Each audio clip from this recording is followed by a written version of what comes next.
안녕하세요. 행복의 길이라는 삶공부를 수강한 우정인이라고 합니다. 3달간 진행되었던 행복의 길을 통해 얻은 은혜들을 나누고자 합니다.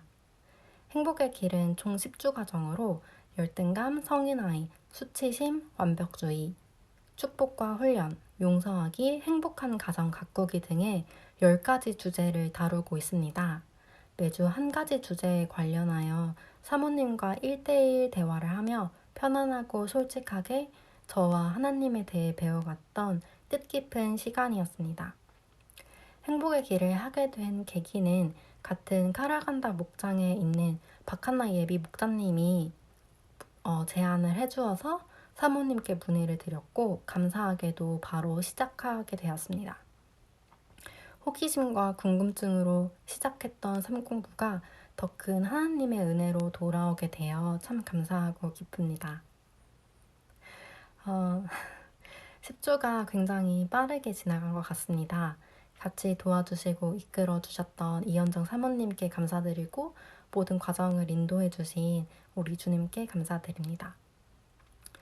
행복의 길을 하기 위해서 저는 금요일이 되면 퇴근하고 지하철을 타고 바로 교회에 달려가서 저녁을 후다닥 먹고는 시작하곤 했습니다. 지금도 퇴근 후 교회를 갈 때 느낀 그 설렘이 되살아나는 것 같습니다. 행복의 길을 통해서 주님은 제 안에 자리 잡은 연약한 모습을 보게 하셨습니다. 제 연약한 모습에는 오랜 시간 동안 인지하지 못했던 분노도 있었고 두려움도 있었습니다. 일시적인 것이 아니라 제 삶에서 저에게 지속적으로 악영향을 끼쳤던 여러 가지 연약함들이 낱낱이 드러나면서 개인적으로 하나님의 손길을 섬세하게 경험했습니다. 과거의 상처에 매여서 스스로 자책하고 나 자신을 미워하고 비하하는 일들이 저도 모르는 사이에 제 인생에서 많이 일어나고 있었습니다. 한 가지 예를 들어드리자면 저는 지각을 자주 합니다. 그럴 때마다 마음이 너무 불편하고 또 힘겨웠습니다. 지각을 하고 나면 사람들 눈치가 너무 많이 보였고 사람들이 저를 비난할 것 같아서 전전긍긍하고 불안한 기분에 휩싸였습니다. 그런데 이 두려움이 일시적이지 않고 지속적으로 저의 모든 인간관계에 악영향을 끼치고 있었습니다. 왜 그럴까 생각해보니 내가 어떤 실수를 하면 사람들에게 환영받지 못할 것이다, 버려질 것이다 라는 불안이 제 무의식에 자리 잡혀 있었습니다. 주님은 저의 이러한 잘못된 두려움을 알게 해주셨습니다. 이제는 사람들 속에서 한결 마음이 편안합니다. 실수할 것 같아서 근심하고 또 두려울 때 제 마음을 만져주시는 주님이 있기 때문입니다. 행복의 길이 끝나고 나니 하나님이 저를 어떻게 보시는지 알게 되었습니다. 내가 나를 보는 시선, 그리고 세상이 나를 보는 시선과는 다르게 따뜻했습니다. 위로가 되고 격려가 되었습니다.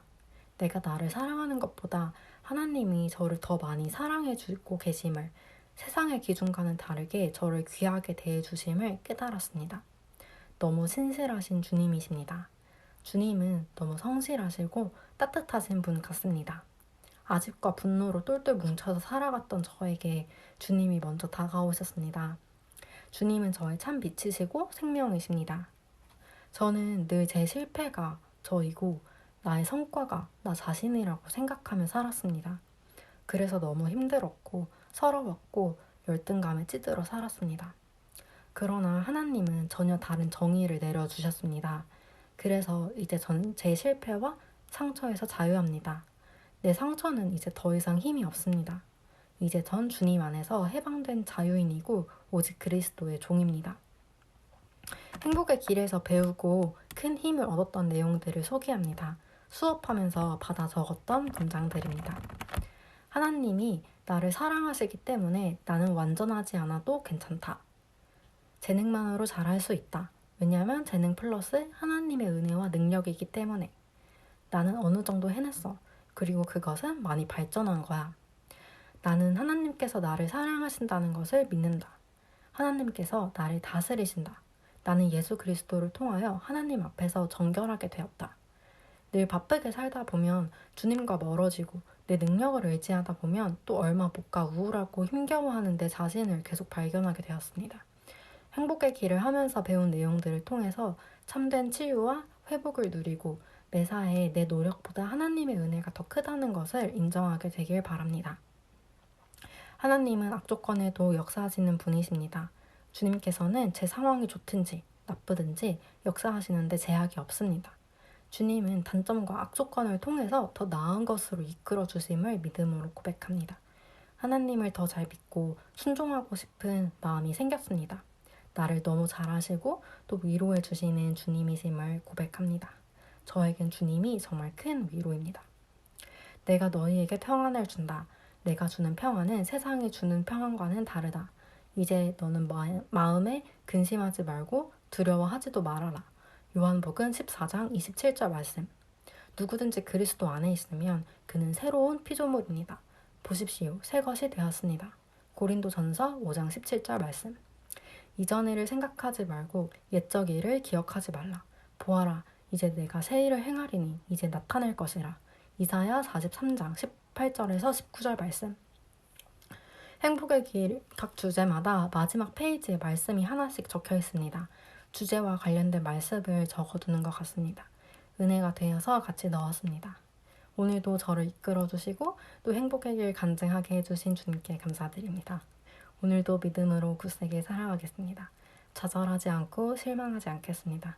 그렇게 저의 모든 삶이 믿음의 고백이 되기를 기도합니다. 읽어주셔서 들어주셔서 감사드리며 예수님의 이름으로 축복합니다.